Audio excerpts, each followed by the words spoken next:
இது அது.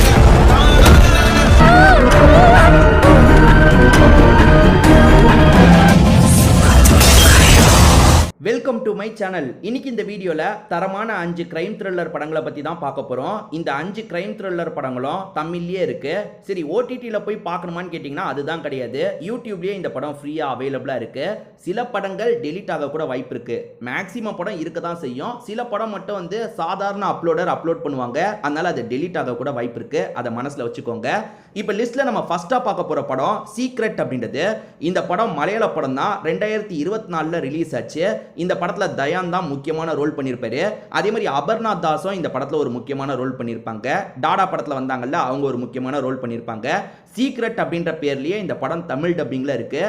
சீக்ரெட் தமிழ் டப்னு போட்டிங்கன்னா இந்த படம் உங்களுக்கு கிடச்சிரும். இந்த படத்தோட கதை சுருக்கம் என்னன்றதை நான் சொல்லிடுறேன். ஆக்சுவலாக தயானை பொறுத்த வரைக்கும் ஃப்ரெண்ட்ஸ் இருப்பாங்க. 2 ஃப்ரெண்ட்ஸு கூட சேர்ந்த மாதிரி சென்னையில் இருக்க ஒரு கல்யாணத்தை அட்டன் பண்ணுறதுக்காக வராரு. ரொம்ப சந்தோஷமாக கல்யாணத்தெல்லாம் அட்டன் பண்ணி முடிக்கிறாங்க. தயானை பொறுத்த வரைக்கும் 2 ஃப்ரெண்ட்ஸ் இருக்கிறதா சொன்ன பார்த்தீங்களா, அவங்க தயான் கூட பேசிக்கிட்டே வரும்போது ஓலைச்சுவடியை பார்த்து எதிர்காலத்தை சொல்கிற மாதிரி ஒருத்தர் விளம்பரம் பண்ணியிருக்காரு. இந்த இடத்துக்கு போய் நம்ம எதிர்காலத்தை பார்த்தா என்னன்ற மாதிரிலாம் யோசிக்கிறாங்க. தயான் வேணான்ற மாதிரி சொல்லிட்டாரு. ஆனால் ஃப்ரெண்ட்ஸ் இவரை கூட்டு வந்துடுறாங்க. இவனுக்கு செக் பண்ணுங்கன்ற மாதிரிலாம் சொல்றாங்க. அவர் என்ன பண்றாருன்னா உள்ள போய் ஓலைச்சுவடிலாம் எடுத்துட்டு வராரு. அப்படி எடுத்துட்டு வந்தவர் உங்களுக்கு ஒரு பெரிய ஆபத்து இருக்குன்ற மாதிரி சொல்லிட்டாரு. நீங்க கல்யாணம் பண்ணிக்க போற அவங்க சீக்கிரமா சாக வாய்ப்பு இருக்குன்ற மாதிரி சொல்லிட்டாரு. ஏதோ அவங்க சாக வாய்ப்பு இருக்கா அப்படின்ற மாதிரி இவருமே இந்த இடத்துல பயப்பட ஆரம்பிக்கிறாரு. ஓலைச்சுவடியை பார்த்து ஒருத்தர் சொன்னார் பார்த்தீங்களா, இதை எதுக்காக நம்ம நம்பணும், இதெல்லாம் நடக்காது அப்படின்ற மாதிரி இவங்களே தைரியப்படுத்திக்க ஆரம்பிக்கிறாங்க. கல்யாணத்துக்கான ப்ராசஸ்லாம் பண்றாங்க. ஆனா போக போக இவங்களுக்கு அந்த விஷயம் நடந்துருமோ அப்படின்ற மாதிரி பயம் வர ஆரம்பிக்குது. அப்படி பயம் வந்ததுக்கு அப்புறம் அதை தடுக்கிறதுக்கு என்னதான் பண்றது, அந்த பொண்ணையே விட முடியாது, அந்த பொண்ணை தான் கல்யாணம் பண்ணிக்கணும். ஆனா இந்த விஷயமும் நடக்கக்கூடாது. அதாவது இவர் கல்யாணம் பண்ணா அந்த பொண்ணுக்கு ஆபத்து வர மாதிரி இருக்கும், அந்த ஆபத்தும் வரக்கூடாது. அதுக்கு என்ன பண்றது அப்படின்ற மாதிரிலாம் யோசிக்கிறாங்க.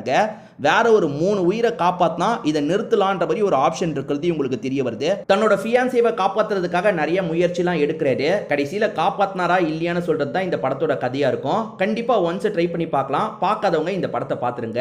இந்த லிஸ்ட்ல நம்ம செகண்டா பார்க்க போற படத்தோட பேரு நிறங்கள் 3 அப்படின்றது. இது நேரடி தமிழ் படம் தான். ஒரு பக்காவான கிரைம் த்ரில்லர் படம்னு சொல்லலாம். கார்த்திக் நரேன் தான் இந்த படத்தை டைரக்ட் பண்ணியிருப்பாரு. கார்த்திக் நரேனா அவ்வளோ சீக்கிரம் யாருமே மறந்துருக்க மாட்டீங்க. ஏன்னா 21 வயசுலயே துருவங்கள் 16 மாதிரி ஒரு சூப்பரான கிரைம் த்ரில்லர் படத்தை தந்தாரு. ஆனா அதுக்கப்புறம் அவருக்கு என்னாச்சுன்னு தெரியல. பேக் டு பேக் ஃபிளாப்பா கொடுத்துட்டு இருந்தாரு. இந்த படம் டீசெண்டா தாங்க இருந்தது. என்னன்னு தெரியல, அவர் கொஞ்சம் வீக் ஆனதுனால இந்த படம் பெருசா வரவேற்பு கிடைக்காம போயிருச்சு. ஏறக்குறைய ஒரு நாள் நைட்டுக்குள்ள நடக்கிற மாதிரி தான் இந்த படத்தையே காட்சி பத்திருப்பாங்க. இந்த படத்தோட பிளாட்டை பத்தி நான் லைட்டா சொல்றேன். ஆக்சுவலா அதர்வாவை பொறுத்த வரைக்கும் சினிமால ஏதாவது பண்ணணும் அப்படின்ற மாதிரி போராடிட்டு இருக்காரு. அதுக்காக ஷார்ட் பிலிம் மாதிரிலாம் எடுத்துட்டு இருக்காரு. இன்னொன்று பக்கம் ரகுமான காட்டுறாங்க. ரகுமான பொறுத்த வரைக்கும் ஒரு ஸ்கூல்ல டீச்சரா வேலை பார்த்துட்டு இருக்காரு. அதே மாதிரி ஈசன் படத்துல தம்பி ரோல ஒருத்தர் பண்ணிருப்பாரு பாத்தீங்களா, அவர் இந்த படத்துல ஸ்கூல் ஸ்டூடெண்டா இருப்பாரு. விடிய காலையில டியூஷன் முடிச்சுட்டு வந்துட்டு இருக்கும் போது அம்மு அபிராமிய யாரோ கடத்துறதை இவர் பாக்குறாரு. இவர் அந்த பொண்ணை ஒன் சைடா லவ் பண்ணிட்டு இருக்காரு. யாரா கடத்துறது அப்படின்ற மாதிரிலாம் பயங்கரமா ஷாக் ஆகுறாரு. அவங்கள தான் கடத்தினாங்களா இல்ல வேற யாரையாவது கூட்டு போனாங்களா அப்படின்ற மாதிரி கொஞ்சம் கன்ஃபியூஷன்லயும் இருக்காரு. தேடி அலைய ஆரம்பிக்கிறாரு. ஆக மொத்தத்தில் இவங்க 3 பேரோட ட்ராக் போயிட்டு இருக்கோம். அதே மாதிரி சரத்குமாரை பொறுத்த வரைக்கும் போலீஸ் ஆஃபீஸரா இருப்பாரு, கொஞ்சம் கரப்டட் ஆஃபீஸரா இருப்பாரு. ஆக மொத்தத்தில் 4 ட்ராக்கை நமக்கு காட்டுறாங்க பார்த்தீங்களா, இதை மாற்றி காட்டுவாங்க. இந்த 4 ட்ராக்கும் ஒரு இடத்துல சேரும். அது என்ன இடம், அதுக்கப்புறம் இந்த கதையில் என்ன மாதிரியான விஷயம்லாம் நடந்ததுன்னு சொல்கிறது தான் மீதி கதையாக இருக்கும். ஒரு சூப்பரான படம்னு சொல்லலாம். கார்த்திக் நரேன் படத்தில் வந்து ஃபஸ்ட்டு துருவங்கள் 16னா செகண்ட் இந்த படம் தான் நான் சொல்லுவேன். ஏன்னா மாறனு, அதுக்கப்புறம் வந்து மாஃபியான்னு ஒரு படம், அதெல்லாம் சுத்தமாக பார்க்க முடியாது. இந்த 2 படம் சூப்பராக இருக்குங்க. கண்டிப்பாக இந்த படம் பார்க்காம இருக்கீங்கன்னா ஒன்ஸ் ட்ரை பண்ணி பாருங்க. இந்த லிஸ்ட்டில் நம்ம 3ஆவதா பார்க்க போகிற படத்தோட பேர் அதர்ம கதைகள் அப்படின்றது. இது ஒரு சூப்பரான கிரைம் த்ரில்லர் படம்னு சொல்லலாம். ஆக்சுவலாக இது ஒரு ஆந்தாலஜி படம். மொத்தமாக இந்த படத்தில் 4 கதைகள் இருக்கும். 4 கதையிலையும் வேற கேரக்டர்ஸ் தான் வருவாங்க, வேற கதை தான் இருக்கும். காமனாக அந்த ரிவெஞ்ச் பழி வாங்குறதுன்றது மட்டும் மைய கருவா இருக்கும். நான் முதல்ல இந்த 4 கதையை பற்றி ஷார்ட்டாக சொல்கிறேன். ஒன்று அம்மு அபிராமியோட கதை. அம்மு அபிராமியை பொறுத்த வரைக்கும் ஒரு ஹாஸ்பிட்டலில் நர்ஸாக இருக்காங்க. அந்த ஹாஸ்பிட்டலில் ஒரு பெரிய குற்றவாளியை கொண்டு வந்து சேர்க்குறாங்க. அவர் உடம்பு முடியாமல் வந்து சேர்றாரு. அந்த குற்றவாளியை சாவடிக்கிறதுக்கு எதிர் குரூப் ட்ரை பண்ணுறாங்க, நிறைய பேர் ட்ரை பண்ணுறாங்க. ஆனால் அம்மு அபிராமி இருக்காங்க இருக்காங்கல்ல எல்லார்கிட்ட இருந்தும் அவரை காப்பாத்திட்டு இருக்காங்க. இன்னொன்று கதையை பொறுத்த வரைக்கும் வெற்றி இருப்பாரு. வெற்றியும் சாக்ஷியும் கல்யாணம் பண்ணிக்கிறாங்க. வீட்டை எதிர்த்து தான் கல்யாணம் பண்ணிக்கிறாங்க. சந்தோஷமா வாழ்ந்துட்டு இருக்காங்க. ஆனா வெற்றியை பொறுத்த வரைக்கும் இந்த சூதாட்டம்லாம் அதிகமா விளையாடுவாரு. போன்ல சூதாட்டம் விளையாடுவாங்கல்ல, அது மூலியமா நிறைய காசெல்லாம் இழந்துருவாரு. இப்ப காசு இவருக்கு நிறைய தேவைப்படுது. பேசாம ஒரு குழந்தைய கடத்தினா என்னன்ற மாதிரி கடத்துறதுக்கு ட்ரை பண்றாரு. இது ஒரு கதை. இன்னொன்று கதையை பொறுத்த வரைக்கும் திவ்யா துரைசாமியை காட்டுவாங்க. இவங்க தான் திவ்யா துரைசாமி. இவங்க வேலைக்கெல்லாம் போகும்போது ஒரு நபர் ஃபாலோ பண்ணிக்கிட்டே இருக்காரு. அவரை பொறுத்த வரைக்கும் இவங்களை பயங்கரமா லவ் பண்ணிட்டு இருக்காரு. திவ்யா துரைசாமியை பொறுத்த வரைக்கும் ஏழ்மையான குடும்பத்தை சேர்ந்தவங்களா இருப்பாங்க. எங்களோட குழந்தைக்கு வாடகத்தாயா இருக்கணும், ஒரு குழந்தைய நீங்க வந்து பெத்து தரணும்ன்ற மாதிரி ஒருத்தங்க பேசுறதுக்காக வராங்க. அந்த விஷயத்தை இவங்க பண்ணலாம்னு முடிவெடுக்கிறாங்க. அதுக்கப்புறம் இந்த கதையில என்ன நடந்தது அப்படின்ற மாதிரி ஒரு கேள்வி இருக்கு பாத்தீங்களா. எல்லா கதையிலுமே முடிவுல ஒரு ட்விஸ்ட் வச்சு முடிச்சிருப்பாங்க. அதுதான் இந்த படத்தோட சூப்பரான விஷயம்னு சொல்லலாம். அதர்ம கதைகள் நிறைய பேர் ரிலீஸ் ஆனதே கேள்விப்பட்டிருக்க மாட்டீங்க. யூடியூப்லயே இப்போ இந்த படம் ஃப்ரீயா இருக்கு. ஒரு சூப்பரான படம்னு சொல்லலாம். நாலாவது கதையை பத்தி நான் சொல்லல. ஒரு பெரியவர் இருப்பாரு. அந்த பெரியவர் சில பசங்களை டார்கெட் பண்ணி சாவடிக்கிறாரு. எதுக்காக அந்த பெரியவர் டார்கெட் பண்ணி சாவடிக்கிறாருன்றது தான் அந்த கதை. நான் சொன்ன மாதிரி 4 கதையிலையும் ஒரு சின்ன ட்விஸ்ட் வச்சு தான் முடிச்சிருப்பாங்க. அது சூப்பரா இருக்கும். இந்த லிஸ்ட்ல நம்ம நாலாவதா பார்க்க போறது ஒரு மலையாள படம் தான். இதோட பேரு பட்டாபிராமன் அப்படின்றது. இந்த படத்தை பொறுத்த வரைக்கும் ஜெயராம், அதுக்கப்புறம் மியா ஜார்ஜ் எல்லாம் இணைஞ்சு நடிச்சிருப்பாங்க. இந்த படம் இப்ப தமிழ் டப்பிங்லயே இருக்கு. பட்டாபிராமன் அப்படின்ற பேர்ல தமிழ்லயே இருக்கு. தந்தி ஒன்ல தேடினீங்கன்னா கிடைக்கும்னு நினைக்கிறேன். இல்ல மற்ற சேனல்ல போட்டிருக்க கூட வாய்ப்பு இருக்கு. பட்டாபிராமன் தமிழ் டப்டுன்னு போட்டிங்கன்னா கண்டிப்பாக இந்த படம் உங்களுக்கு கிடைச்சிரும். இந்த படத்தோட கதையை பற்றி பார்ப்போம்.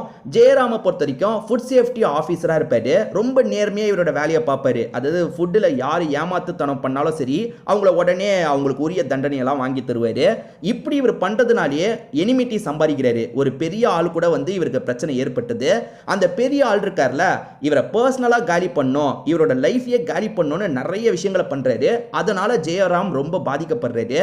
இதை தாண்டி மியா ஜார்ஜை பொறுத்த வரைக்கும் இவரை லவ் பண்றேன்னு சொல்லியிருப்பாங்க. ஆனா இவர் லவ்வை ரிஜெக்ட் பண்ணியிருப்பாரு.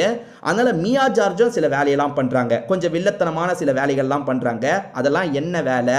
இவர் நேர்மையா இருந்ததுனால இவரை காலி பண்றதுக்கு அவ்வளோ சூழ்ச்சி நடக்குது. அதுல சின்னதா கொஞ்சம் ட்விஸ்ட் மர்மத்தெல்லாம் வச்சு கொண்டு போவாங்க.